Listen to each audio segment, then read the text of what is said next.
بسم اللہ الرحمن الرحیم۔ السلام علیکم ورحمۃ اللہ وبرکاتہ۔ امید کرتا ہوں کہ سب دوست خیریت سے ہوں گے۔ آج میں آپ کو احادیث کی روشنی میں چند فضائل بتاؤں گا۔ لا حول ولا قوت الا باللہ پڑھنے کے 3 فضائل۔ نمبر 1، جنت کا دروازہ۔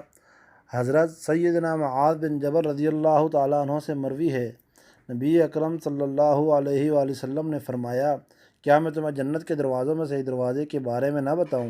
عرض کی گئی، وہ کیا ہے؟ ارشاد فرمایا، لا حول ولا قوت الا باللہ۔ نمبر 2، 99 بیماریوں کے لیے دعا۔